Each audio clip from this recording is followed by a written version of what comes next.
ಸಿದ್ದರಾಮಯ್ಯ ಅವರಿದ್ದ ವಿಮಾನ ತುರ್ತು ಲ್ಯಾಂಡಿಂಗ್ ಮಾಡಲಾಗಿದೆ. ದೆಹಲಿ ತಲುಪಬೇಕಿದ್ದ ವಿಮಾನ ಜೈಪುರಕ್ಕೆ ಡೈವರ್ಟ್ ಆಗಿದೆ. ಹವಾಮಾನ ವೈಪರೀತ್ಯದ ಹಿನ್ನೆಲೆಯಲ್ಲಿ ತುರ್ತು ಲ್ಯಾಂಡಿಂಗ್ ಅನ್ನು ಮಾಡಲಾಗಿದೆ.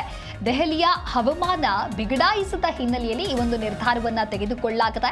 ಜೈಪುರ ವಿಮಾನ ನಿಲ್ದಾಣದಲ್ಲಿ ಸದ್ಯ ಸುರಕ್ಷಿತವಾಗಿ ವಿಮಾನ ಲ್ಯಾಂಡ್ ಆಗಿದೆ. ವಿಶೇಷ ವಿಮಾನದಲ್ಲಿ ಸುರ್ಜೇವಾಲಾ ಸೇರಿದಂತೆ ಬಹಳಷ್ಟು ಗಣ್ಯರು ಪ್ರಯಾಣವನ್ನ ಮಾಡ್ತಾ ಇದ್ರು.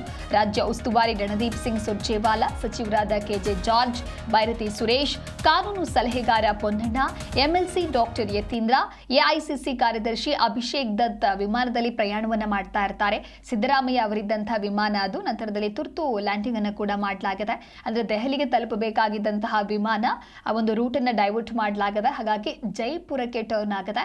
ಹವಾಮಾನ ವೈಪರೀತ್ಯ, ಹವಾಮಾನದಲ್ಲಿ ಉಂಟಾಗಿರುವಂತಹ ಬದಲಾವಣೆಯಿಂದ ಈ ರೀತಿಯಾಗಿ ತುರ್ತು ಲ್ಯಾಂಡಿಂಗ್ ಮಾಡಬೇಕಾಯಿತು. ಜೈಪುರ ವಿಮಾನ ನಿಲ್ದಾಣದಲ್ಲಿ ಸದ್ಯ ಸುರಕ್ಷಿತವಾಗಿ ಲ್ಯಾಂಡ್ ಆಗಿದೆ ಅನ್ನುವಂಥ ಮಾಹಿತಿಯೂ ಕೂಡ ಸಿಕ್ಕಿದೆ. ವಿಶೇಷ ವಿಮಾನದಲ್ಲಿ ಸಾಕಷ್ಟು ಜನ ಗಣ್ಯರು ದೆಹಲಿಗೆ ತೆರಳುತ್ತಾ ಇದ್ರು. ಆ ಸಂದರ್ಭದಲ್ಲಿ ಹವಾಮಾನ ವೈಪರೀತ್ಯ ಉಂಟಾಗಿ ಈ ಒಂದು ಬದಲಾವಣೆಯನ್ನ ಮಾಡಲಾಗಿದೆ.